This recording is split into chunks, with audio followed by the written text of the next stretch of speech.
Welcome everyone to L2R2, a PlayStation podcast. My name is Fonzie. I'm joined by my co-host, indie game dev, and my UK bruv from another mum, Cal Monroe. Cal, how are you? I'm good. I'm surviving, so that's I suppose that's a good thing to start your day with. Yeah, to be alive. Yeah, It's it's good to always a start good your day start. breathing and being alive. You know Yeah, what? It's a controversial statement. I get it, but yeah. Oh, definitely. yeah, how you been, man? Playing anything? How do you feel post, Last of Us 2? Have you jumped it back into that at all since then? Yeah, yeah. So since we had our discussion, I felt a lot more sort of at peace with it. So yeah, I've sort of started a new game. Plus, I haven't got very far in, but yeah, I'm enjoying playing it again. I find myself like really rushing through it though, which is quite annoying. Like I just want to, I kind of like just want to finish it again, which is weird because I also want to like experience it all again. But I haven't played it in sort of a few days, so maybe when I go back to it, I'll sort of relax a bit. But yeah, because I saw your new game plus the when you were streaming it, that was yeah. I think you got to pretty much where I've got to now as well, and then I've just left it. And we'll probably go back to it again. But Yeah, I would like to, because I was playing in Seattle again. I'd like to actually have another tab open and just kind of go through all the different trophies and stuff I yeah, missed. And I might as well do yeah, that and not just kind of play through. I might as well try and get and that's the thing. This trophy, this platinum is so doable because it lets mm, you adjust everything, and I think you can even like go back into sections and it will. And I found that later, like when you mission mm, select, level select rather, you can see all the stuff you missed, like all yeah, categorized, and so it's way yeah, easier now to just go and pick off all the collectibles and stuff.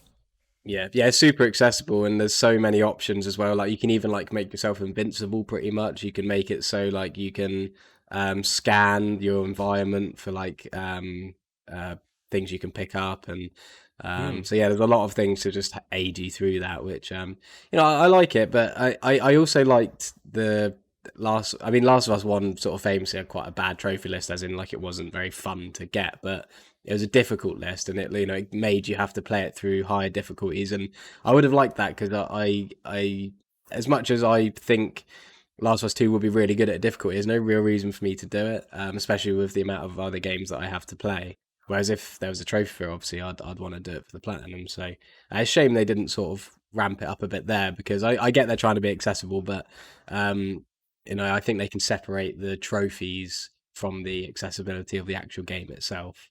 Um, but yeah, but it's nice that people love it and they'll be able to get platinum trophy sort of quite easily on it. Yeah, yeah, for sure. I don't know if even though it's so doable, so easy, like compared to other games, I don't know if I'll end up doing it.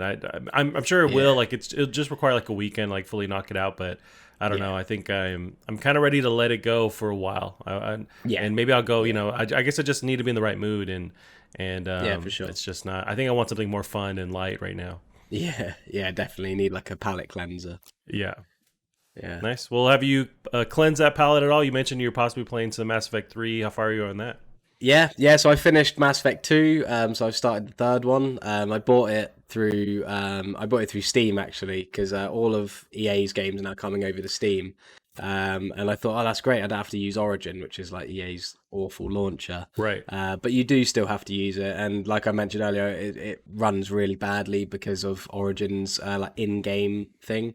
To the point where on Steam, on the community thing, people were like giving files that you can download to try and like fix it. It's like a unit, like it doesn't matter what PC you have, it is just completely uh, broken in some areas, which is quite annoying. But Huh. no, I'm really enjoying it. It's again, it's similar to how Mass Effect 2 evolved on the first one. It's a lot better action. The story is quite different. It's very political, very like grand scale. Sort of, there's a lot of like meta game in it where you have to make sure you're like doing things to get allies for this big war. So I quite like how each Mass Effect game sort of has its own feel to it, which is quite cool.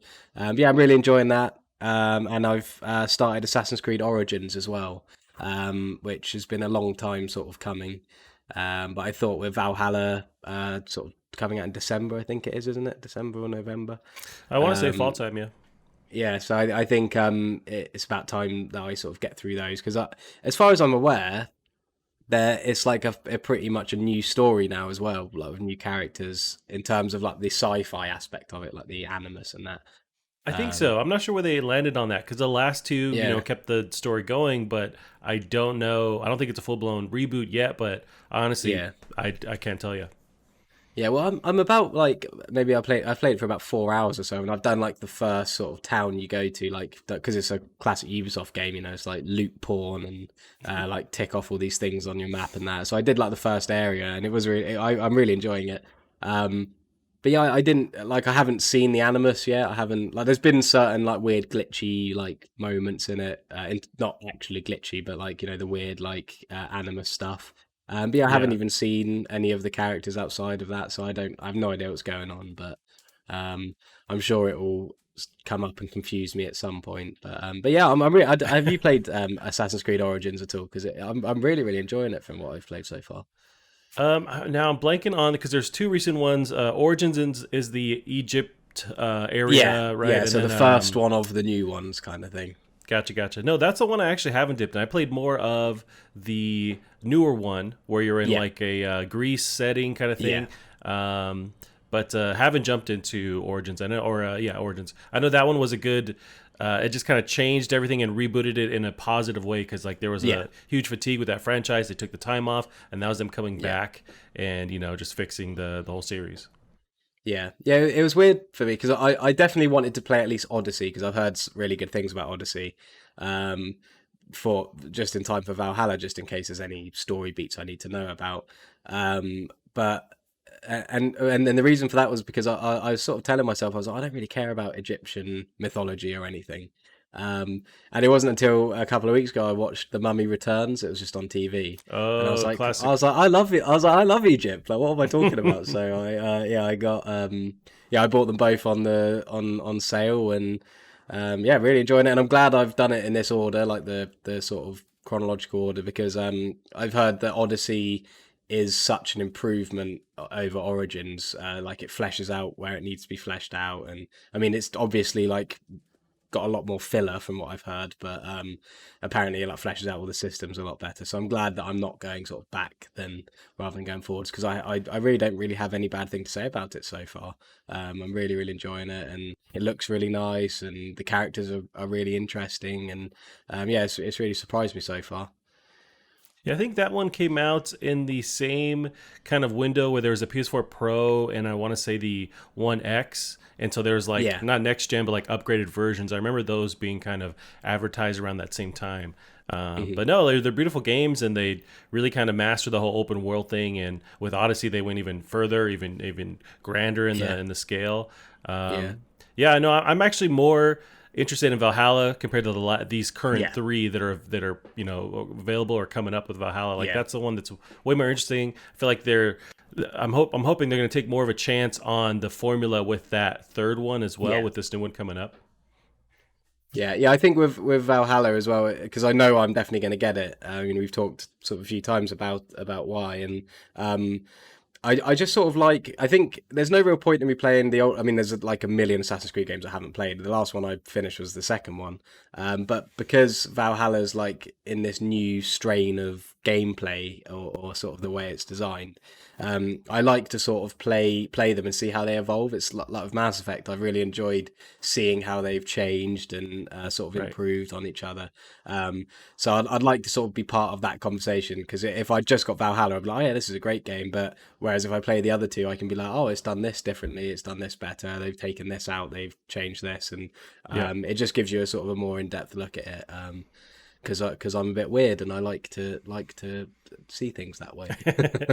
No, I mean that's good to be educated and to have that perspective, and so you see the growth, and yeah, because you can come in just Yeah, fresh and not realize it or respect what they changed, what they yeah. learned from. Yeah. Yeah, yeah. But yeah, I think that's about. I mean, I've been playing a little bit more Persona 5 as well. I'm on, I think I said last week that I'm on the sort of like extra content bit now. So I've finished the base game, and it's the extra content's really really cool. It's a Hmm. really clever way, because it the way it ends is really like it's a proper end. Like when it did end, I was like, oh, have I got the wrong ending? Because I couldn't imagine how it could carry on. And obviously, with the original Persona 5, it had to be a satisfying ending for them because at the time that was all they had. So for them to then be able to give me an extra sort of bit of plot that makes sense and doesn't feel like it's just tacked on and dragging things out, it's really really impressive. I'm really enjoying it, but I have spent over 100 hours on it, so that fatigue is definitely still present. I still can't sort of session it as much as I did when I first started playing it, because it's just I've seen it too much now. Yeah, damn. I mean, I'm trying to think of the last experience, the last game that I've spent around that same time with, and I'm drawing a blank. I mean, maybe it goes Yeah, as far back as like Skyrim. I think I put a lot of time into Skyrim.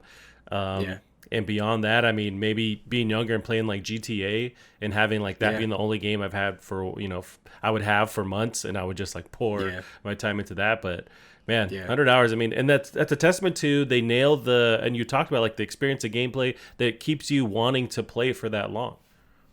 Yeah, I mean, it's definitely, there's not many games that I would want to see out after this long. I mean, there's not many games I'd want to see out after 40 hours, let alone 100. Right. So it definitely is sort of in a league of its own in that respect. But the length does still affect it negatively for me. It just drags out the story a little bit, and I mean, some people like it because it is like a day by you do like day by day, you go through the calendar year. And some people like that sort of life sim aspect of it, and I do like it. I just think after a while it gets a bit like, just, oh, come on, I just want to like get to the next interesting part of the story, because sometimes it's just like a real pace sort of changer at times. And so yeah, I definitely would like it to have been a bit shorter, but I also want to see it out and finish it, and just so I can say I did it.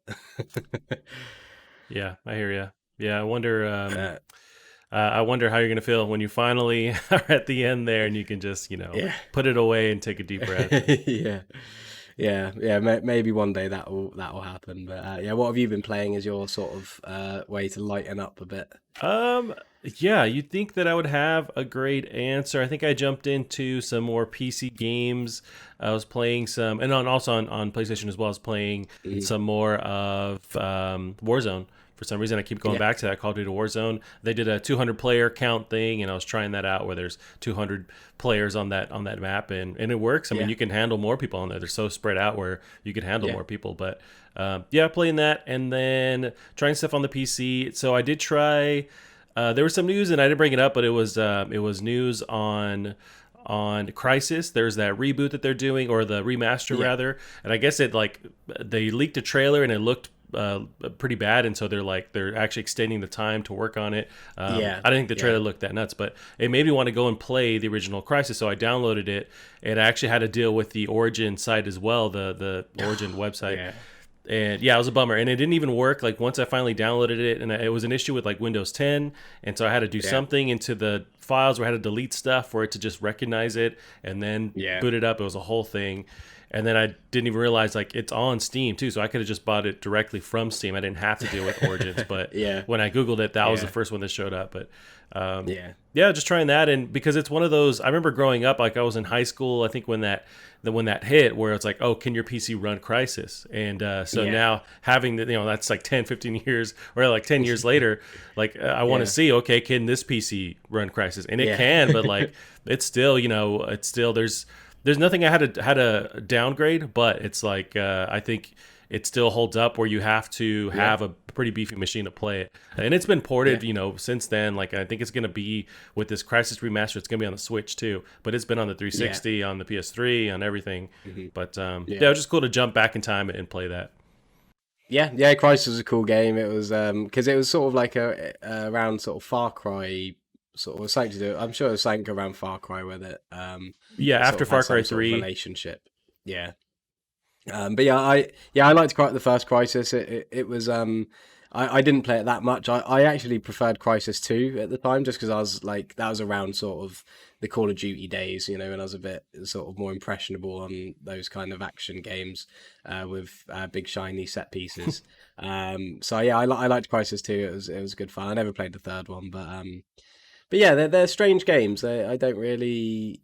Yeah, I mean, like you said, it sort of got like a cultural status because of the memes and Yeah. everything, and but yeah, I've never really been that enamored with the series in general. Just it's just always been like a benchmark. Like, oh, look how good this game looks. Kind of a bit like Killzone was for PlayStation as well. You know, it was always like, oh, have you seen the new Killzone and all Right. this kind of thing. So, but yeah, no, it's cool. It's cool. It's sort of coming back. It's always interesting to see like these series that just randomly go dormant. I mean, Crisis 3 must have been, you know, quite mediocre for it to have just completely dropped off the map like it did. But yeah, no, it's interesting to see it come back, and there's definitely something there to latch onto if this goes well. Yeah, same here with the story. The whole like what you do was never that engaging for me, but it was just a Hmm. cool, the way they did the systems where it's like the physics on top of Yeah, the AI wasn't that great, but like having the just realistic physics where you could just mow down the entire island as far as the trees go, and everything falls, it reacts. Like it was just a really cool yeah, sandbox, kind of world. But beyond yeah, that, I don't think I ever like actually finished those games because they were just kind of, it was more of yeah, a tech, show off for what the system yeah, could do. But yeah, it doesn't yeah, never really held up. But we'll see with these yeah, remasters. Maybe something to look forward to if they actually go in and yeah, for upgrade the sure. Yeah. textures and all that kind of stuff. Yeah, yeah. I mean, they're good. Like I said, I mean, they're good games. I mean, Crisis 2, it reminded me a little bit of The Last of Us. You know, it had, I can't really remember the story, like the setting, but I remember that it was based in a city that Right. somehow like was overgrown, and it was really cool. It had some really cool stealth bits. Like you said, like some pretty innovative. Like I remember like when you could like change attachments on your weapon. You would just like look at it and you could like do things to it, You know what? and I really like that. I it was forgot it was about it was that. a yeah, it was a really cool game. So yeah, like I said, I mean, if they're re-releasing the first one and it makes enough noise, then I'm sure that that's something that they could return to for definite, because it's got some really cool like iconography, like the suits that they wear, and Yep. yeah, there's definitely something there for sure. Nice, Callum. Yeah. Beyond that, nothing really else going on. So we got some news we can jump into. Let's see. Our Yeah, first one here is, so I moved some stuff around just to get into Iron Man VR first. Originally, when I was building the stories yesterday, it was just kind of going over that new trailer, but the reviews dropped today. I didn't, and it's kind of weird yeah, to realize that the game actually comes out tomorrow. It's actually pretty soon, but yeah, so there is that trailer that's out. But really, the bulk of it is these reviews. So finally got to get an idea on some views on what people are thinking. So we got Push Square has it at an 80. This is Marvel's Iron Man VR delivers on the mission to make you feel like the armored Avenger. Some technical hiccups aside, this is a well-rounded virtual reality title that takes advantage of the tech to immerse you in Tony Stark's world. So that's kind of the top tier on the reviews here. We got IGN giving it a 70. Marvel's Iron Man VR is not the next Marvel's Spider-Man, and it's not a system seller or system selling killer app for the PSVR. But despite falling short of those admittedly high bars, it's still a fun time. While Tony Stark's story may not have grabbed my interest at all, flying around as his alter ego was a thrill. And its intuitive aerial combat, staying engaging even as the mission and enemy variety thinned. And then Destructoid kind of brings it down a bit. We have a 70 here. I hope that Camouflage gets their hands on Iron Man again, if only to see how they can top themselves and mend their mistakes. Kotaku also gives a not a scored review. Iron Man VR would mhm, have been better off being smaller, focusing the game on telling a story and using the suit in interesting and fresh ways. Instead, it focuses on being a big combat simulator that's too clumsy to enjoy. Yeah, Callum, what did you kind of expect? I feel like this is in line with what I thought. I wasn't expecting them to blow everyone's hair back. If they needed to at least kind of supply something that was a solid experience overall. yeah. Yeah, I mean, I haven't, I don't think I've really even seen any gameplay or anything on it. It just hasn't been on my radar at all.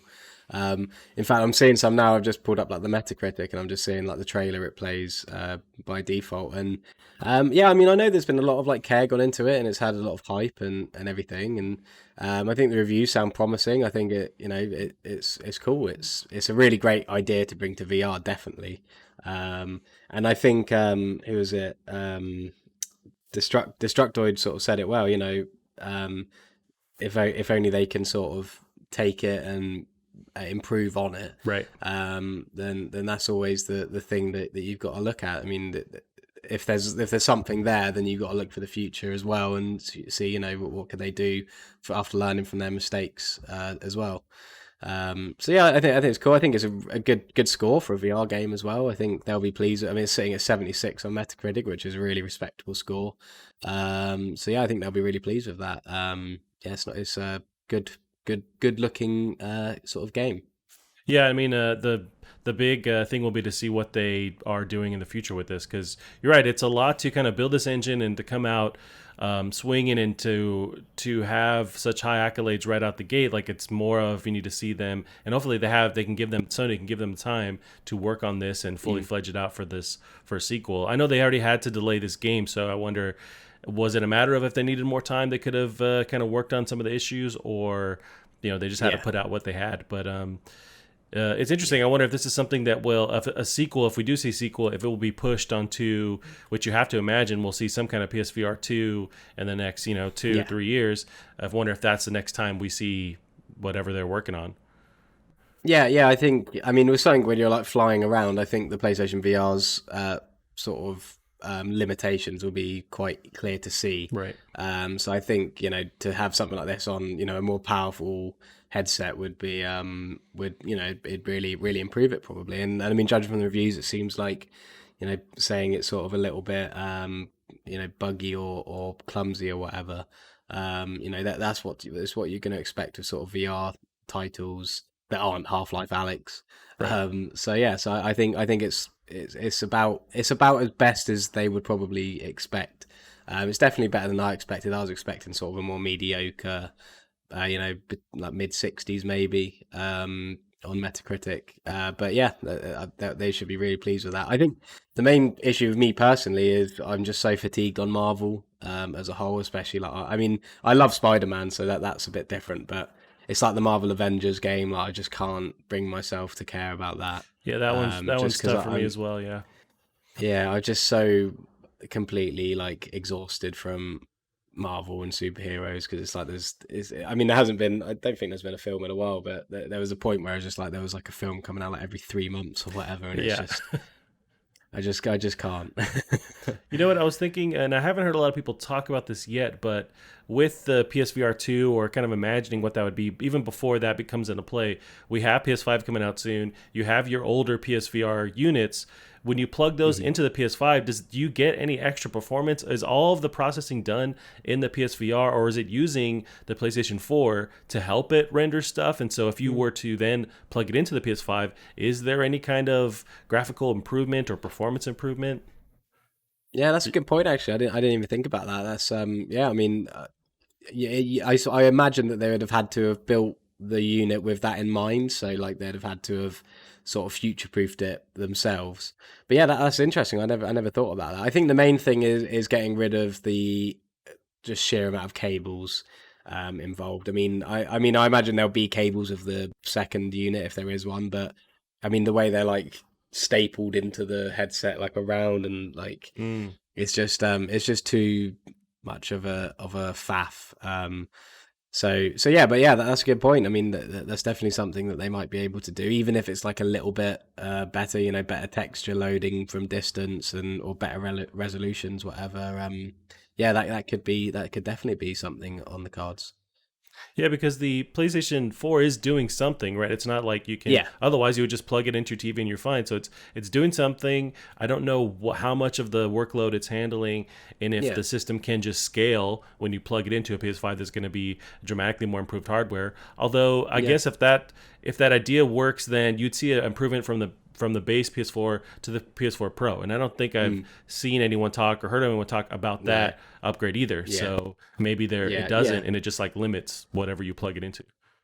Yeah. I mean, it's definitely an interesting point though, because I mean, you've got like your Oculus Rift, your HTC Vive, which have been out for years now, and they're completely dependent on what your PC is. Right. I think they're starting to show like their limitations when you've got like the Valve Index now, which is like obviously built. It was basically like even like a next gen VR headset 'cause it came out so long after the others, but it's priced accordingly as well. So yeah, I mean, it definitely could be something. I mean, it might be that the PS4 Pro, it might have been too expensive to buff up to the point where they could improve the VR capabilities, or maybe they just didn't want to do it with that. So yeah, I didn't think about that at all. It's definitely a good point and something that could definitely be on the horizon.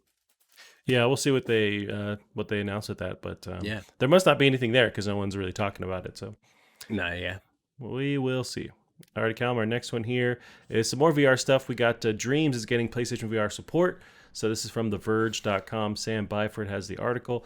Dreams, the expansive game creation tool for the PlayStation 4, is getting VR support. Development studio Media Molecule made the announcement on the official PlayStation blog, saying that PlayStation VR compatibility would arrive as a part of a free update later this month. There'll be new tutorials that teach you how to create VR content, and the update will also bring games and experiences that are ready to play right away. There will be a lot of flexibility in the interface. VR experiences can be crafted both in and out of the PSVR headset, and PlayStation Move controllers are optional. Sculpting with Move controllers is a very one-to-one experience and lets you fully immerse in the creation process, according to Media Molecule, which suggests a tilt brush style UI. It should be easy enough to discover new VR experiences. Once the update has been available for a while, creators will be able to specify whether their content is VR compatible or not, and also give it a comfort rating. The Dreams Inside the Box update will be out for free on July 22nd. Yeah, Callum, how do you think about this? A great. I assumed this was already part of it because I know that when they're building Dreams and talk about Dreams, they showed a lot of VR stuff, but I guess it wasn't day one content that you could already use.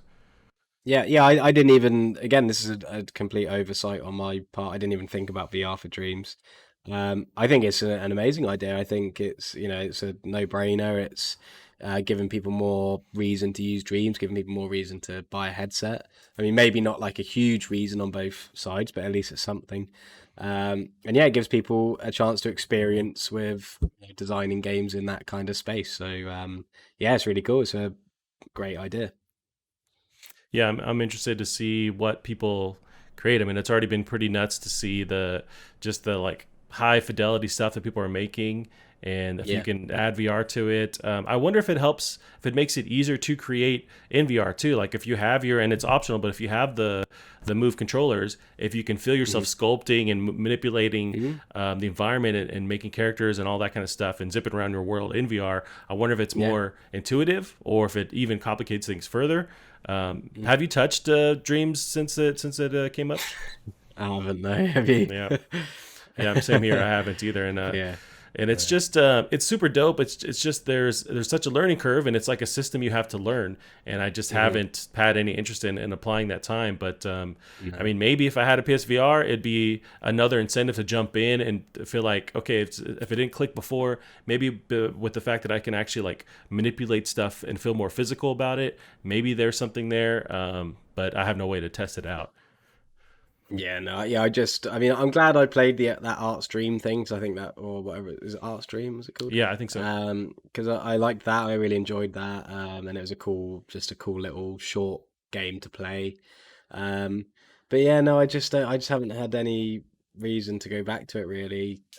Just haven't. It hasn't once dawned on me like, oh, I'll try out some Dreams tonight. There's just so many other games. And so many other ways to sort of do what Dreams does, I think, and it's just I mean, it definitely has its audience, don't get me wrong, but yeah, just for me, I just can't be bothered. Yeah, I hear you on that. Yeah, I Yeah. mean it's all positive stuff, and I'm more interested to see what happens with Dreams, and Yeah. how they transition that engine into something you can release, as a dev.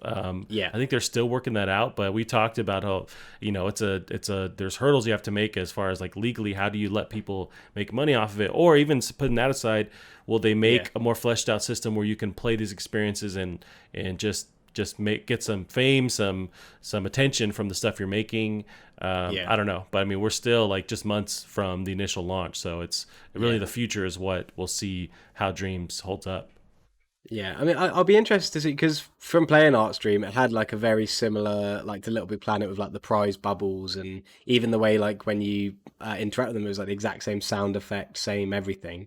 So it'll be interesting to see when Sumo Digital's Little Big Planet comes out to see whether they've had to sort of like change anything in that respect, like any because yeah, there were a few times in Art Stream where it did feel quite Little Big Planet esque in its sound effects Mm. and its sort of presentation. So it'd be interesting to see if Sumo need to change anything. I mean, I doubt Media Molecule would sort of mind, but I mean, just to sort of separate the two entities now. But in a weird way, the fact that there is this Sackboy's adventure game or whatever, it's kind of made me even less enamored with Dreams for some reason. I can't even explain why, but it's just sort of like it's just completely detached Media Molecule from any kind of excitement for me because there was always that, oh, maybe Media Molecule are working on a Little Big Planet game, maybe they're working on something else, but this is just sort of like made me realize that they're probably this is it now for them. It's probably Dreams until the near future or the long term future now. That makes sense, yeah. To put all that time and effort into building basically a legit game engine, and to then go, okay, here's our next project. It's like, well, you spent so much time, you've Yeah, got to yeah, see that through, or at least split your yeah, team and have a dedicated, almost like its own studio, a dedicated Dreams team that's going to work yeah, on that content. But they're kind of yeah, stuck doing that, and yeah, we'll yeah, see what happens. yeah. Awesome, Callum. Well, our next one here is about this. Apparently, it's not so secret. It was secret to me, but I realized that there was this under the radar, possibly new studio that's rumored from Sony, a first party Mhm. studio. So we'll get to some of the details here. This is from pushsquare.com. We got Sammy Barker. Sony's not so secret new first party studio adds more Naughty Dog talent. So it's probably the worst kept secret in the industry at the moment, but Sony has a new first party studio or first party team based in San Diego, and it's expected to be working on the Uncharted franchise. As a reminder that the studio continues to recruit talent, Naughty Dog environment artist Zach Oliver, who most recently worked on Last of Us Part 2, has joined the team. Oliver made the transition to the Visual Arts Studio Group last month, presumably having completed his work on LE's sophomore adventure. He'll serve as senior environment artist on an unannounced project, which many expect to be some kind of Uncharted sequel or spin-off. While the VASG division is primarily responsible for motion capture, the Japanese giant has been building a development studio off of it. PlayStation Visual Arts has a new game development team in partnership with a major Sony studio, said PlayStation talent acquisition lead Fiona Cherbach in a Twitter post a couple years back. It's been staffing up pretty hard ever since, and we'd expect it to have something to show within the next 18 months or so, presumably for PlayStation 5. Callum, I don't know your thoughts on this. I haven't heard of this kind of these rumors and stuff going on, but maybe it was something we talked about and I completely forgot.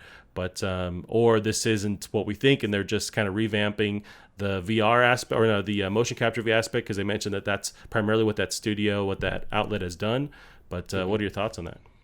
Yeah, so yeah, I've heard about this new Sony San Diego outfit having Uncharted, having Uncharted passed on to them for quite a few years now. I've sort of heard it, Hmm. um, and it's what it is. It's Sony San Diego who work on MLB The Show, Gotcha. and basically their studio, which makes them a huge amount of money allegedly. I mean, I have no idea. We don't baseball over here, but I hear that MLB Nor The do Show is we like apparently, but yeah. but I've heard that MLB The Show like sells like millions and I'm millions sure. of copies. So I think Sony San Diego have got good bit of budget. Yeah, I've heard that they've split their team, and yeah, the rumors have been for a long time that they've had Uncharted passed on to them. So that's interesting to see. The kind of what's the word, sort of profession that they've gone for for for for this project. So it is pointing towards Uncharted for sure, and motion capture, I mean, is definitely towards a cinematic sort of thing like Uncharted. So it'd be really cool. I mean, I'd love to see another Uncharted game, and I'd love to see it not come from Naughty Dog. So I really want Naughty Dog to make something new.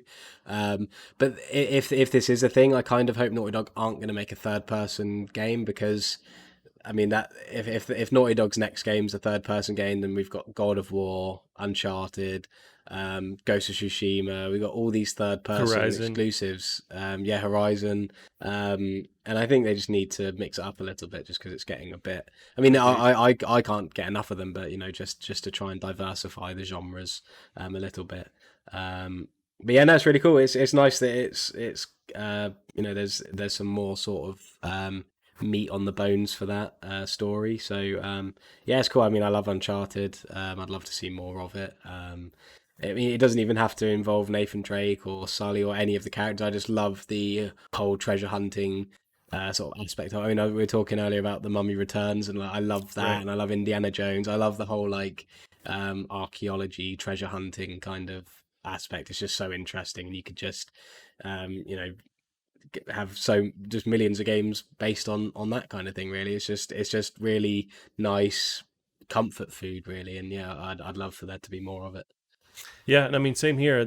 One of my worries, I guess, and it's such a dumb outside word because I know nothing about the realities of it, but is it more of a risk to develop and kind of work on this newer studio? Of course, you're acquiring these like high profile talent, especially people from Naughty Dog, but is it more of a risk to have this kind of new studio handle such a huge property and not go with like another established Sony first party that maybe is in between projects that could do something like that? Say the Days Gone dev, something like Mhm. that. I mean, maybe that's too similar, but like another studio that could handle because of they already put out content, they've already put out games and Yeah. answer that call. Do you think it's this not at all like the same kind of risk? What are your thoughts on that? I don't know. I mean, I think Sony's first party sort of environment, from what I've heard, is very tight and very well organized in terms of sort of like we were saying, sort of about them sharing things and helping each other out. Yeah, I think there won't be any problems from. I can't imagine there'll be any real issues from that perspective. I mean, Sony Bend themselves, they made Uncharted Golden Abyss on the Vita, and that was a hit, especially on the hardware it was on. So yeah, I think a game like Uncharted as well. Like I said, it is. I think especially without the Naughty Dog moniker on it, I think that there would be a lot of pressure off of it, especially if they just chose new characters. I think that again, it would release a lot of pressure, and it's difficult to make. Well, I say it's difficult to make. That's completely wrong, but it's difficult to sort of make a game like Uncharted that is just fun and cheesy and just enjoyable. Sort of, it's hard to make that a bad experience. Again, going back to Uncharted Golden Abyss, everyone loved that game, and it didn't do anything necessarily, uh, you know, amazing or anything. It was just fun to play because it's like I said, treasure hunting, and it's intriguing and it's funny and it's got a lot of character. Um, so yeah, I think if it is Uncharted, I think that they shouldn't have any problems. I think it'd be a welcome addition to whatever Sony have got in store, especially with everything going so dark with Last of Us 2 and right. Ghost of Tsushima looks quite gritty, and Days Gone's very dark and gritty. So it'd be nice to have Uncharted just lighten the mood a little bit. Yeah, I agree. Yeah, that was just one of my wonders. Is that like, is it riskier to have this new team? But yeah, you're right. I mean, they're as long as they're sharing the the tools enough in Mm, like acquiring the same kind of talent, then and I trust yeah, them. The fact that they understand they can't fuck it up. They can't try yeah, and release another Uncharted separate from Naughty Dog that is lackluster. Like it has to be yeah. at that same. I don't know if you can never nail the same polish as Naughty Dog, but if you can still No, provide yeah, like something that's the same overall experience, then you're good. And I think that's a yeah, franchise that you can keep mining, you can keep working on other characters.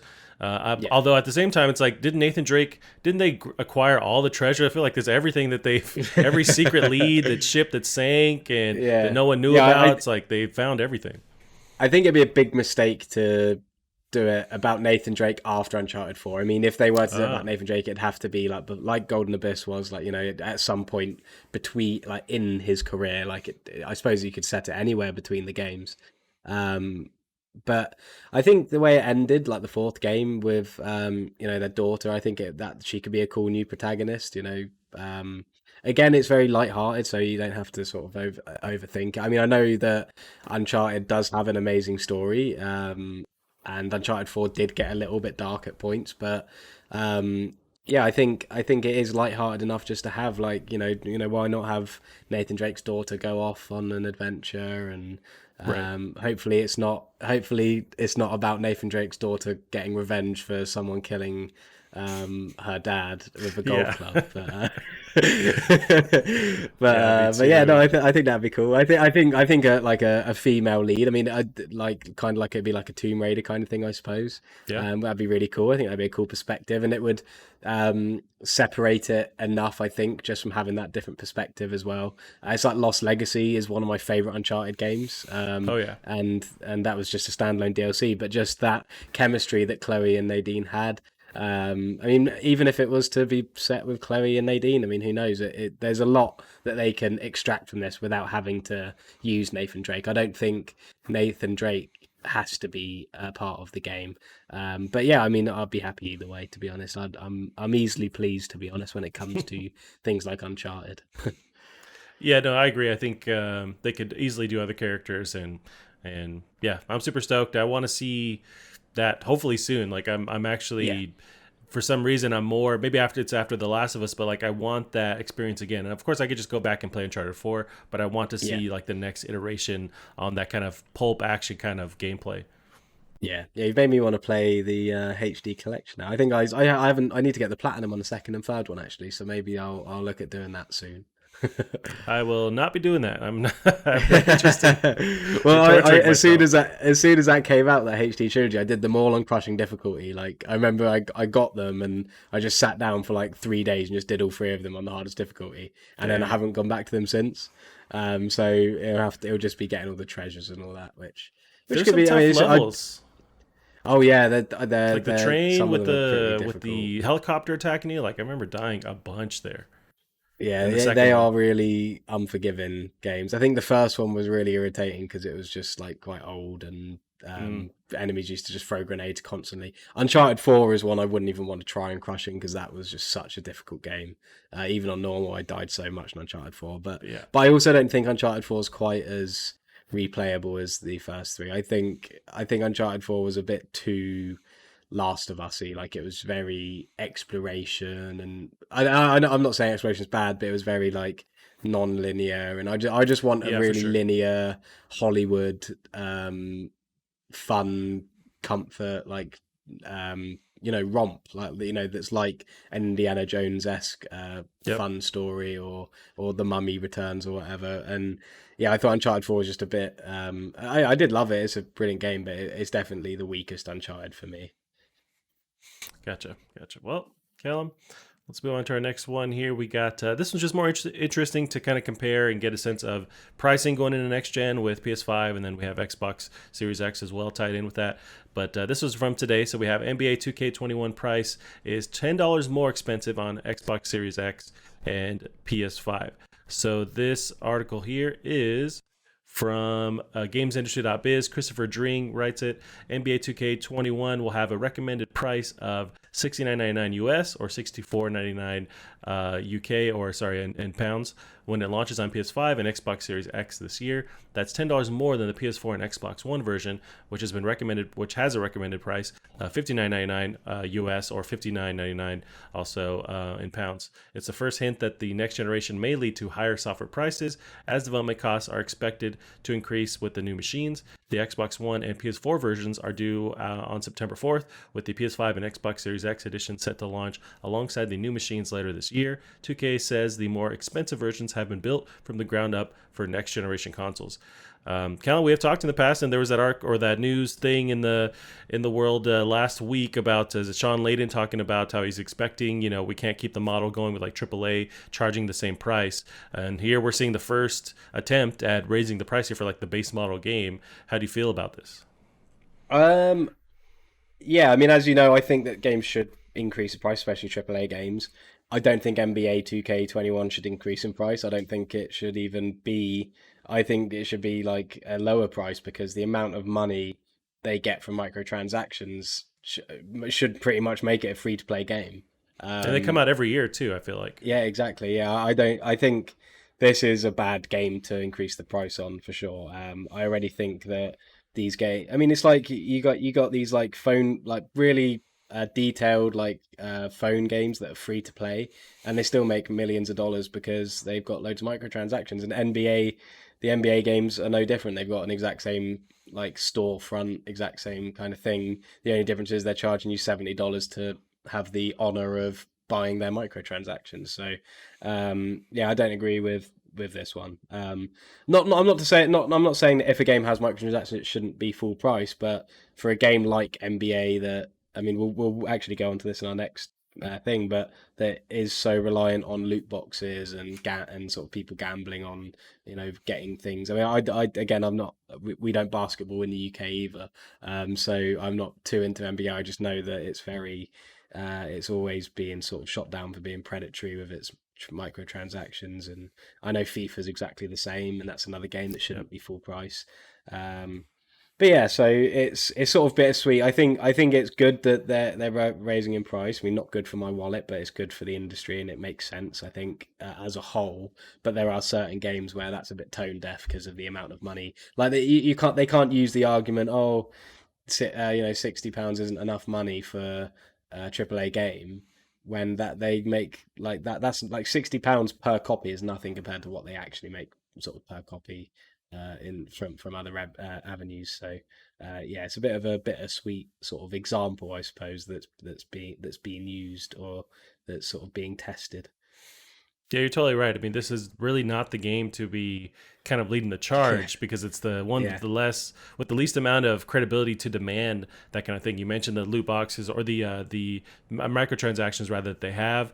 There's hmm been predatory stuff in the past. I feel like NBA, that whole franchise NBA 2K is able to like not be on the radar for that level of stuff. You hear a lot hmm of in the new or in the past couple of years has been like Battlefront or other games that will kind of catch that attention for what they're doing. But 2K seems to be like kind of under the radar, even though that's what they're doing. You have the yeah, base model of the game that you buy, but there's still tons of microtransactions. And yeah, this one's weird.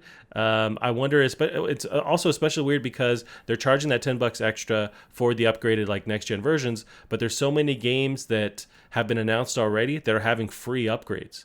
So it's very hmm weird for them to be going, yeah, that's cool, but we're going to charge everyone $10. But you yeah, have Cyberpunk, you have, I mean, I'm drawing a blank on all the ones, but Valhalla, I want to say has a free update. Assassin's Creed Valhalla, all these huge, highly anticipated games are going to have that free upgrade. But yeah, NBA 2K is going to demand it. It's yeah, so, it's just like tone deaf stuff, and you can tell yeah, it's people high up going, yeah, we don't care. Just yeah. it's They're down to they're the just numbers. We want to get piggyback. as much money as Yeah, possible. So fuck everybody else, and it's really you feel yeah, that as a yeah. consumer. Yeah, they're piggybacking off the back of this sort of genuine thing that was it Sean Layden brought up, and I just found here from July through to September 2019, Take Two Interactive. So this is including Borderlands, NBA 2K20, GTA Online, and Red Dead Online. But obviously GTA Online and Red Dead Online are older. They have like a big player base, but microtransactions wise, I don't think they're as inclusive. And also Borderlands 3 barely has, I mean, it has microtransactions, but it's not a progression sort of system in it. And yeah, so from July through to September, so what's that like?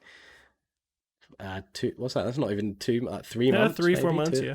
Yeah, Yeah, they made 317 million in just microtransactions, which is yeah. just so that's about 100, nearly 100 million a month in microtransactions, and they're coming out saying, "Oh, it's just too expensive to make games Right. nowadays. We need to charge more money," and it's just ridiculous.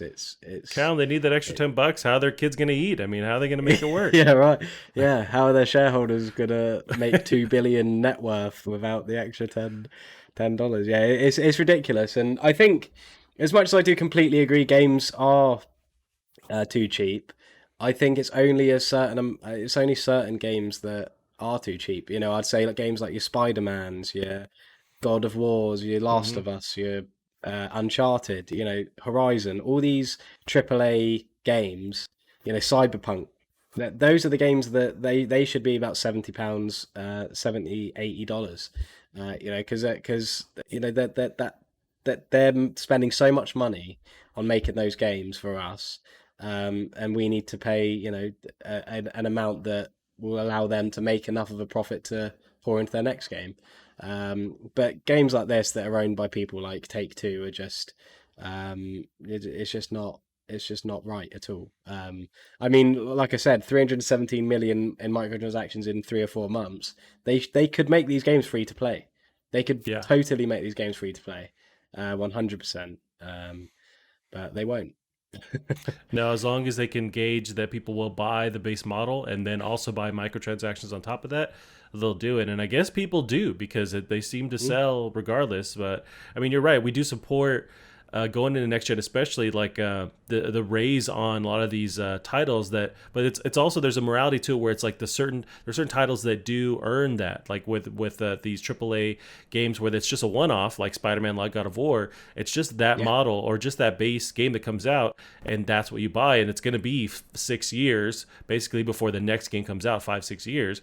So you do Mhm. want to support that, and also it's like when you buy those games, you get all of the content. It's all there. Yeah. But with this kind of stuff, you basically get a ticket to then participate and buy the other microtransaction stuff and keep buying things, and it's predatory. It's like how else we're gonna describe it? It's just them taking advantage of customers. Yeah. Yeah. So yeah, I can't support it, and I wonder because this No. stuff just dropped this morning, so or afternoon for you over there. I wonder if we'll see more drama unfold or them roll their messaging back. I wonder if there's going to Mm, be a lot of anger towards them as a company for yeah. making this decision. Yeah. We will see. Now, Callum, here's our next article here. Some good all around, feel good news. We got loot boxes. Lords call for immediate gambling regulation. This is a BBC.com. House of Lords Gambling Committee says video game loot boxes should be regulated under gambling laws. The Lords say they should be classified as games of chance, which would bring them under the Gambling Act of 2005. If a product looks like gambling and feels like gambling, it should be regulated as gambling, the report says. And they warn that such a change should not wait. The government must act immediately to bring loot boxes within the remit of gambling legislation and regulation, said a statement accompanying the report. Loot boxes have long been controversial in video games. They offer players a chance at a randomized reward when opened. To further complicate matters, boxes can often be bought with real money, and the rewards can sometimes be traded. Lord Grade, chairman of the committee, told BBC Breakfast that lots of other countries have already started to regulate loot boxes because they can see the dangers, which is teaching kids to gamble. Callum, so this is happening in your backyard. How do you feel about this? And also can you explain the House of Lords Gambling Committee to me? Yeah, so the House of Lords is is sort of a section of our Parliament. So is Parliament a thing that's in America, or is it just? We have like a Supreme Court, it's like a committee, right? Like a Yeah, yeah. governmental So but yeah, committee. so our Parliament's basically like a group of elected people who get together and discuss the government and what they Right. should do and things like that. So the House of Lords are like a section of our Parliament. There's like two sections that make up Parliament, and House of Lords is one of them.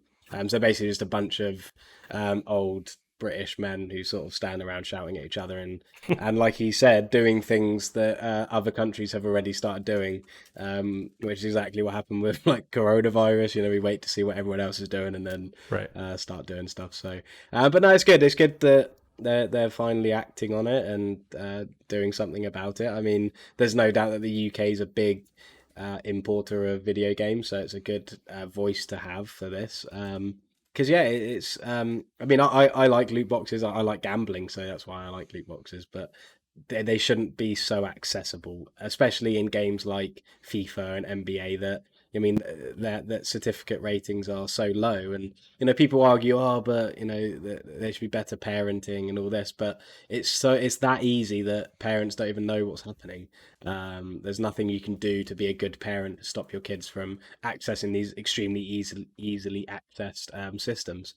Um, so yeah, I think it's brilliant. I think it's a really good thing to do, and it sounds like they're going to be looking at the Gambling Act, which hasn't been updated since 2005. So that probably needs a good shake around as well.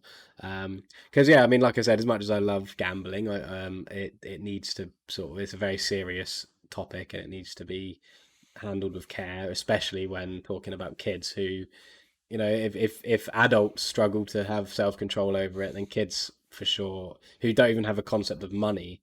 I mean, my little brother, even now, he's 11 and he still doesn't quite understand it. Um, and he's quite happy to, if he gets like a PlayStation gift card for his birthday, he'd be happy to spend 60 quid on loot boxes on Overwatch or whatever. So yeah, it needs to be addressed. It needs to be sorted out, and this is hopefully just another sort of bit of pressure to do something about it. Yeah, I mean, agreed. And it is something that you really have to regulate and control because kids are dumb and they don't know what they're doing and Yeah, they're kids. And so you're going to establish these like addictive, habits already as a child. It's like, and they already have there's already an uphill battle as a kid that the stuff you're facing. So if you add that kind of stuff yeah, early on, you can't support that. I mean, you have to make no, sure these systems are out of reach, for kids. I mean, my nephews, they love Fortnite, and their whole thing is mm, buying stuff on Fortnite, and it also is a slippery slope there too. At least with Fortnite, it seems like everything that you buy, you get to see right off the bat. Like even their yeah, progression system when you buy the battle pass, which allows you to like get those upgrades, they show you the entire suite for the next couple months. So there's no hidden yeah, aspect or chance aspect of it. yeah, But yeah, I mean, you're right. You mentioned where your was it your little brother that doesn't understand yeah, money.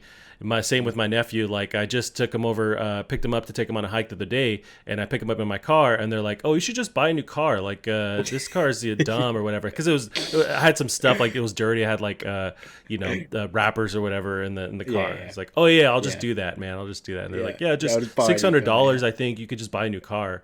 And they just didn't know, and that's their kids, but it yeah, shows you. And then if you take that mentality at the state they're in, and then like try and convince them to buy stuff or like add the whole like gambling into it, that's a bad yeah, combination. yeah. I mean, yeah, and I mean, just to quickly add, it also shows how bad just education is as well. That kids don't like. This is the thing: you leave school Right. and you have no idea about anything. Like kids should know these things. Yep. But in the UK, I don't know what it is over your ends, but the minimum legal age for gambling in the UK is 18 years old. That's So you're us not as allowed to well. Yeah. gamble. Yeah. So you're not allowed to gamble at all unless you're 18. And these loot boxes, they are gambling. Like they Yeah. literally are. I mean, you don't know what you're going to get. You might get something complete. You might get like a duplicate of something you already have, like something completely worthless to you, but you've just spent money on it in hope of getting something else. Um, so yeah, so if these games are going to have the ability to do that, they have to be rated 18. They have to have an 18 certificate on them, which is obviously going to kill these games. So yeah, it's going to be interesting to see. I mean, I'm sure there's probably some slimy, horrific way of them getting around it, but Yeah. at least it's a step in the right direction for sure. I'd love to see FIFA with a 18 rating on it. That'd just make my day. That'd be so funny. Yeah, I mean, and they can't allow or they can't afford to like have that rating on them, so they'd have No, to change gears and make sure it's not predatory. But yeah, you're right. The yeah, where they have the very smart people that are going to try and do exactly what they need to do to twist it enough to still yeah, get through, but try and make as much money as possible. And yeah, that's what they do, and it yeah, sucks, but they're just going to keep adjusting. yeah, It's also the same kind of thing, and I've never quite realized it, but like going to a supermarket on your way out, yeah, have you often found like, and I think they're more rare now, but those like little coin slot machines where you can mm, turn a dial and you get a little thing in a plastic ball and you don't know what you're yeah, gonna get. Like they show you on the like paper, like here's what you could get: a ring, a yeah, yeah, sticky yeah, thingamagoo, or a kazoo, and what you get is random. But that's basically mm, loot boxes. It's of course it's like yeah, times 1,000, but it's like that same kind of style where you don't know yeah. what you're getting. You're basically gambling. Yeah, for sure. Yeah, yeah, it's a good point. And I think there was something I was going to say, which was I thought was quite a good point, but I can't remember what it was now.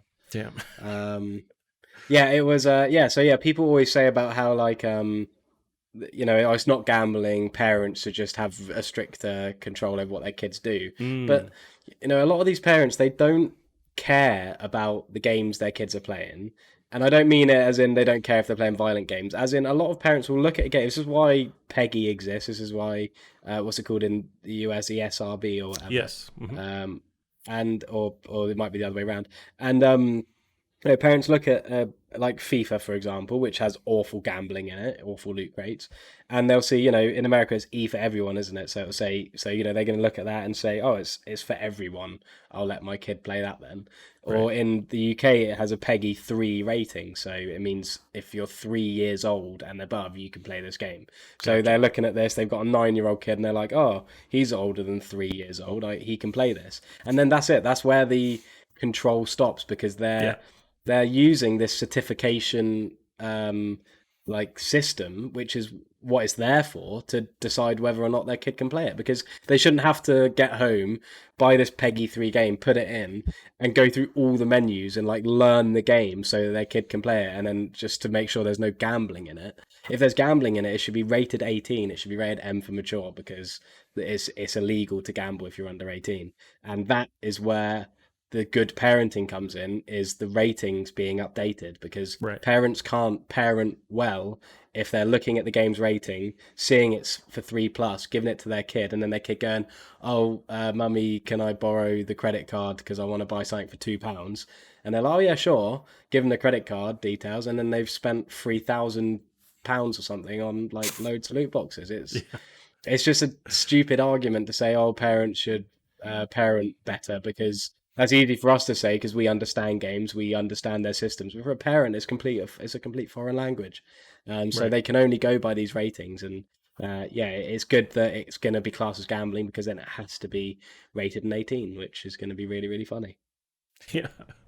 Yeah, you're right. I mean, that helps the parents because there is a lot to manage, and you could try and say, oh, like it's just up to the parents to just, Yeah, do their job. But in reality, there's so much more going on. yeah, And kids always find like the dumbest stuff that you're not going to care about, and they're going to yeah, love that. Like my nephews also love this game called Roblox. It's a huge game yeah. where you get to create games and play other people's games. It's very boring to me, but they love it. And so for me to like then take the time and understand what's going on in that game and also live my Yeah, life, exactly. I Yeah, want nothing yeah, to do with that. And there's like a yeah. whole microtransaction thing in that world. I don't know if it's predatory, but there is something going Hmm. on there too. But Yeah, for me to take the time to play or watch stuff about this game that I want nothing to do with, and then yeah, I imagine, and I'm not even a parent, so like I imagine it's way harder yeah, for a parent to actually juggle all this stuff and then go to job and yeah. then not kill their kid by like feeding them and doing all the other Hmm. responsibilities. It's like there's all these Hmm. other stuff you have to do that's way more Yeah. important. So Yeah, and kids are little shits. They lie. They'll lie to they you. do. They'll say, oh, it's this thing. It's only £2, and then they'll spend loads of money, because gambling is addicting. And if you're a kid, Right. it's super addicting. Like, they're not going to care. And like we were saying, they don't know money. They don't understand that just going, oh, maybe one more, because these things are designed to like the excruciating detail to make you want to do it more. That's how Hmm. gambling works. So for kids, they're gonna like be like high off of it. Like, they're gonna be like, oh yeah, one more, one more. So they don't understand money. So it's just stupid. And then if if a game has microtransactions and there's an 18, because I mean, I'm not saying microtransactions are all gambling. I'm talking about loot boxes. Yeah. But if a game has loot boxes like Overwatch, for example, and say it's rated 18, then if a parent sees that game, sees it's rated 18, gives it to their 9-year-old kid, and their 9-year-old kid spends loads of money, then that's on you. That's on you for letting your kid play a game for an 18-year-old. Because you're allowed to gamble if you're 18. There's nothing against that. So as much as I still disagree that loot crates should be in games that you're charging £60 for, I can't really disagree with them being in games for 18 years and above.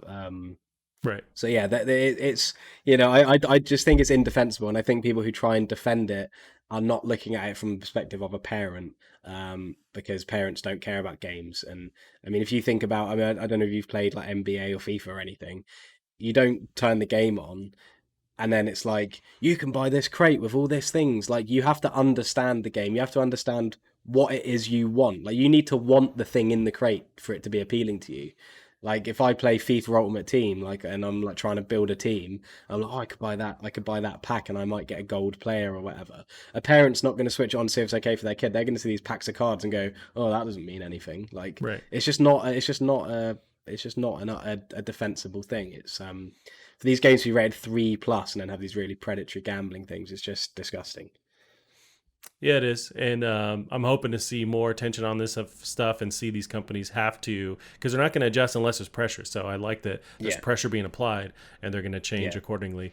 That reminds me, not quite the same thing, but we're talking about like parents not understanding games and letting their kids play. There was something that was circulating on Twitter with The Last of Us. I don't know if you caught that. It was this lady, and it seemed fake, but apparently it was real. This lady made a post and like included Neil Druckmann and like Naughty Dog, and she's like, I'm appalled. And of course, it was all like misspelled too and really weird. yeah. But she's like, I'm appalled that, I let my son play this game. He'd beg me for it. And I don't mind the gays, but it's like too much going on. And I had to return the game, and now he's crying. Like, shame on you.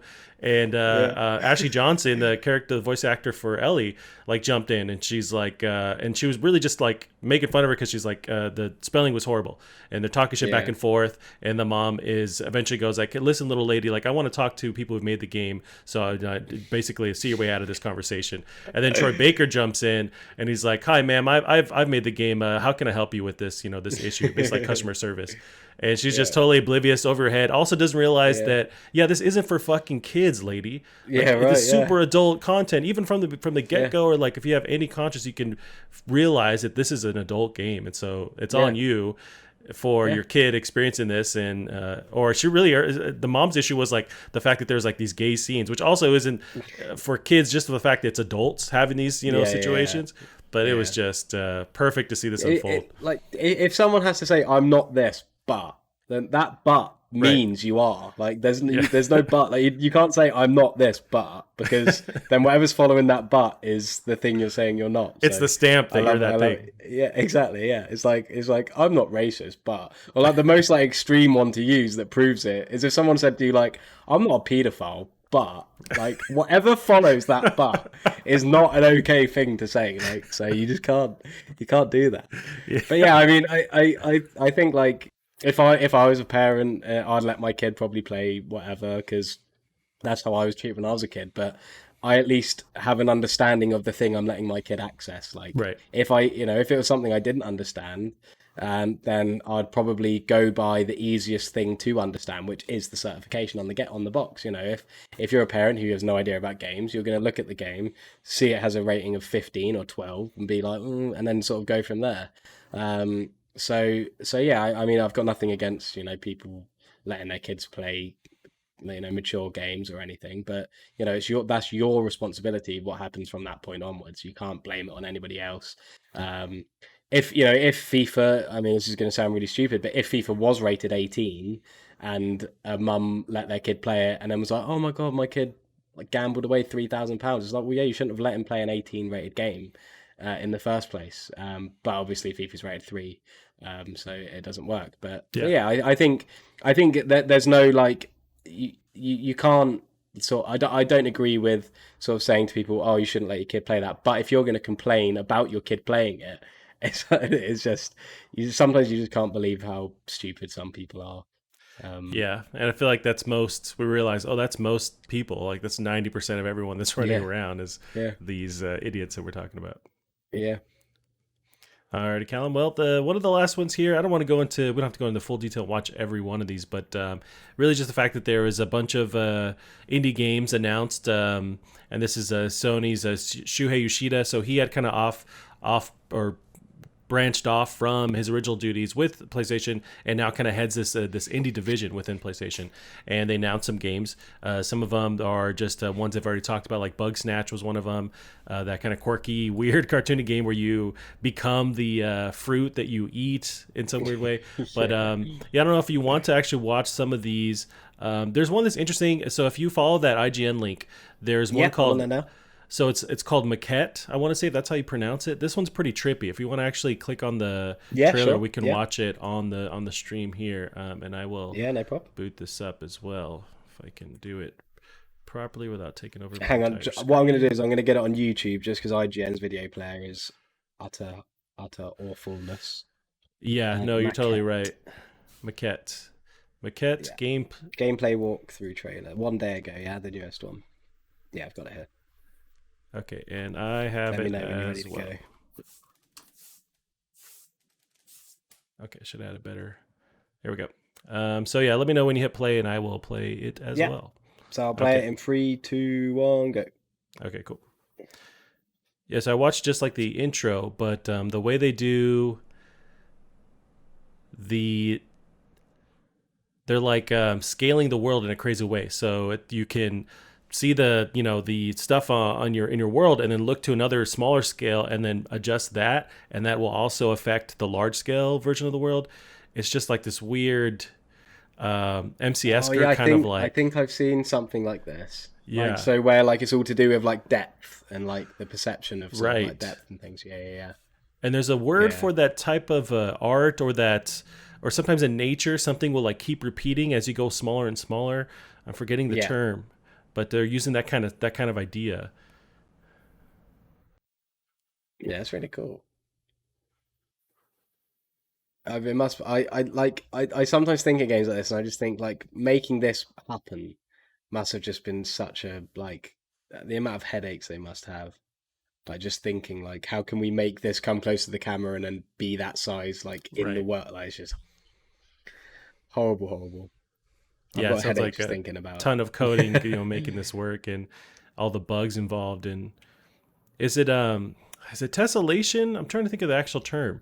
Where it's often like in geometry, where it's like one shape will, if you kind of keep zooming in, it just keeps repeating the same pattern over and over again, like, and it's infinitely scalable.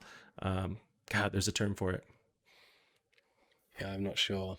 but it's like the world itself just like keeps, almost like Inception, like it just keeps scaling Wait, so she's infinitely. in the dome. Yes, She's in the dome now and then she was looking at it. right. Okay. So I was just like, oh, in a minute she's gonna like pick up the dome and make it bigger, and then she's gonna walk into it. I didn't think she was actually in it. Hmm. Yeah, this is cool.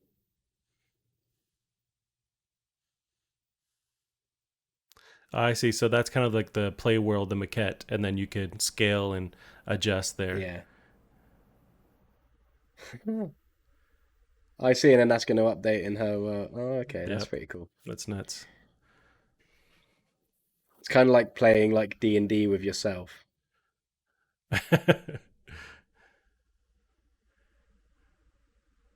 And I can already like imagine the end point of this game where they just keep getting ridiculous with it, and it's just Yeah, scaling so much. I feel sorry for the people who had to like test this game because the amount of ways they could probably break it, Oh yeah, like there's it's like, oh, how did you get out of that? Oh well, right. I made a tree like a million times bigger or something. Yeah, this one I thought was just super unique, and almost a Yeah, little bit it's really reminds me of The cool. Witness, with like the puzzle solving, but not quite at all the same thing. But I just had Oh, vibes of The I don't Witness. like what's going on here. Don't zoom out again, please. It seems like they can just keep going, or they stop there. But Yeah. yeah. There's a game. There was a game on Twitter which I saw a while ago. Now I don't know. I have no idea what it was or anything. I think it was someone just messing around in engine, but it was somebody who was doing something like this. Like they'd have like an object and they would sort of zoom it out and then drop it, and it would drop like exactly the scale it is, sort of from that perspective. So Hmm. like, say if you're like, so you've got like an object, you bring it closer to you. So obviously in your like perception it's getting bigger because it's getting closer, but then if you drop it you'll then walk over to it and it will just be massive because like it's sort of taken on that scale. Right.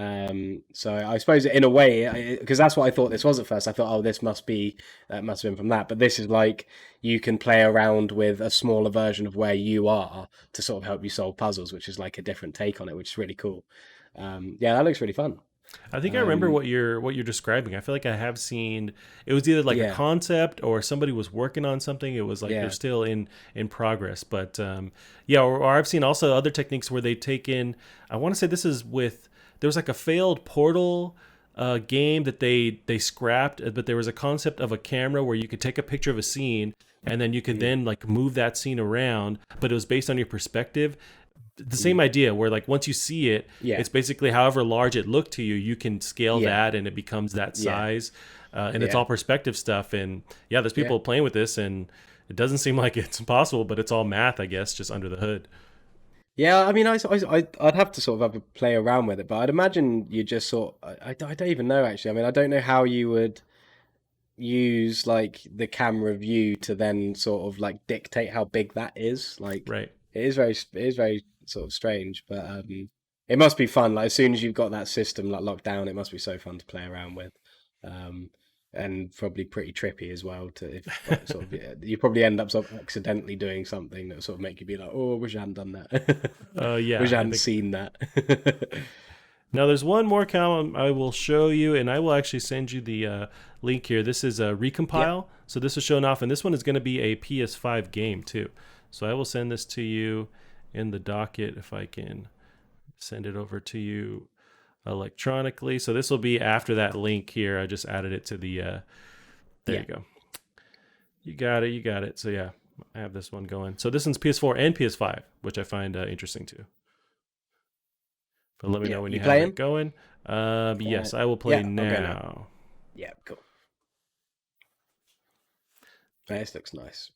Yeah, it looks really cool. I get a little bit of Resogun vibes just with like the art style, but it's like Yeah. a third person kind of action shooter thing. I love the light visuals and effects.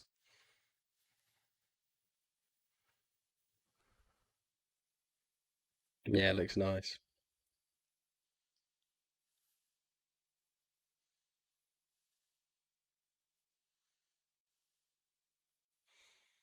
And with this on PS5, it's I like the idea of Sony also kind of using these other devs to fill in the gap. So when they launch with, Yeah. I'm assuming this is launch with PS5, you have a good portfolio. You're not just depending on Yeah. this, these other high profile games.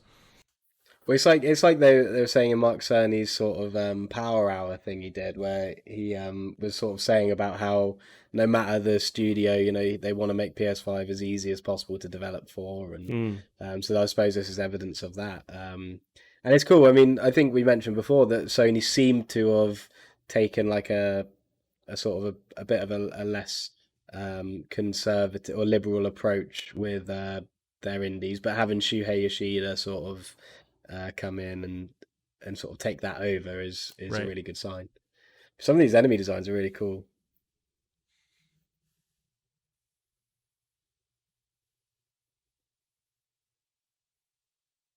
Yeah, So it let's looks cool. recompile. I don't think we get a date on that. So that was footage captured from the PC version, but yeah, coming out to Hmm. PS5 and apparently PS4 as well. You know what? That one is actually just at as PS5. I thought that was I was looking at the next one, but yeah. So that's another PS5 game and Yeah, PC. yeah, it looks really really cool. Cool. Yeah, just want to get it. So they have other indie games that they shown off, but Yeah, yeah, just kind of yeah, committing to that more, and I like that. I mean, I feel like PS4 was where they're really, maybe even PS3, but I want to say PS4 where they were kind of doubling down more on indies, and I think they've gotten hmm, away from that, and I want to see them come back to that. That helps to fill in the gaps yeah, between these like next huge AAA titles. yeah, yeah, definitely. Yeah, and I mean, God, I just realized now Ghost of Tsushima is not far away. I mean, it's what maybe 2.5 weeks or so. Pretty much July something. I know a lot of industry people, analysts, and like reviewers. They have it already. So I know like Yeah, kind of funny. Greg Miller, a lot of other people, 17th. GameSpot. So 2 weeks tomorrow. Damn, that's very soon. So Jeez, yeah, very exciting. I'm really Yeah, stoked for really, really that. excited. Yeah, yeah, I'm really looking forward to it. It looks so much fun, and it'll be a really welcome change from Last of Us as well. You know, like a really nice sort of just world that you can get lost in, and I'm not hugely attached to all these characters already, so Right, I'm not going right. to So it doesn't cry when matter one if of they them kill them all dies. off right off the bat. Yeah, But yeah, yeah. But yeah, no, I'm really excited for it. And I think that's about it, to be honest, that's coming out like this year. I mean, obviously you've got I mean like pre-Cyberpunk, I suppose. that's There's not true. really a huge amount coming out.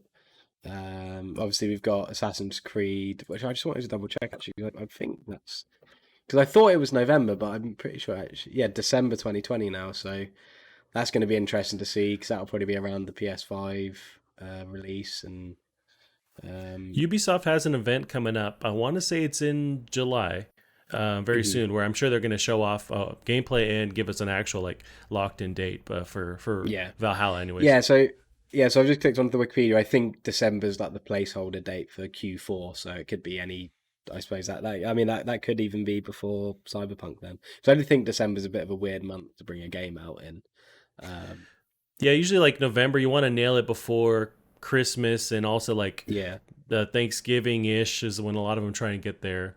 Although yeah, like that's assuming we have a normal shopping holiday, quote unquote. This year, it's all fucking out of whack, and yeah, so people, don't have the same jobs anymore, and like you can't shop in the same yeah. capacity. So I don't know if they have to stick to that model as far as like when they Mm. launch, but I don't know. Yeah, it's gonna be a weird one. I mean, this is already sort of going on a lot longer than I expected it to. Right? It doesn't seem that. I mean, I was hearing sort of in California, it's been sort of really ramping up, and they've had to close, sort of basically start lockdown again. Um, Yeah, I mean, yeah. it seems to be on a downward trajectory in the UK. I mean, I think we had like 600 new cases yesterday or something, which is like like an all-time low, I think.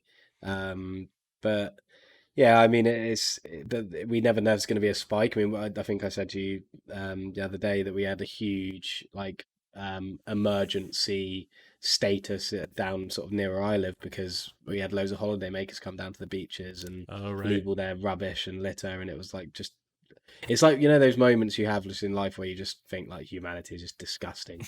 It's just like not just for people like coming down during a pandemic, but like the amount of litter that was left. It was absolutely horrifying. Yeah. So I don't know whether there's going to be a spike because of that, but I'm looking forward to it. To it going away. When are things sort of? I mean, I think you said before that things are starting to get a bit more normal in They terms of were, things opening. but it's like the Yeah, country as a whole in the United States, we were sort of on this downward trend. States were opening up, and now a lot of those places are being reversed. So, like California, yeah, Texas, they're all switching gears and going back. They have these phases that they were able to move in, and they're going hmm back in phases in progression because of a huge spike. And I think it's from just people gathering, and now they're like really mandating in a lot of states masks that you have to, that's required now to wear masks in public. It wasn't like that before. So hmm it seemed like it was moving forward, and now we're actually taking steps back, and it's a super huge bummer. But it's also like yeah, yeah, I've seen the data, and like the countries around us are actually improving in their numbers. They're going down, they're trending down, and we are not. We're just like going up, and so it's something we're doing here as yeah. assholes. So we need to like change that. And there's a lot of misinformation and distrust, and so people just kind of decide, I'm just going to do what I want to do, and that's really the American Yeah, spirit, and it's biting us in the ass right now. yeah, yeah. It is frustrating. I mean, it's very frustrating when you see sort of people not taking it seriously, especially if you're taking it seriously, like because you sort of feel like, well, why am I bothering to sacrifice all of my time, like my social life? Like I literally Right. haven't seen like any friends at all, and like with my friends group, we normally like see each other like every day, and I haven't been able to do that for like what, like 12 weeks now.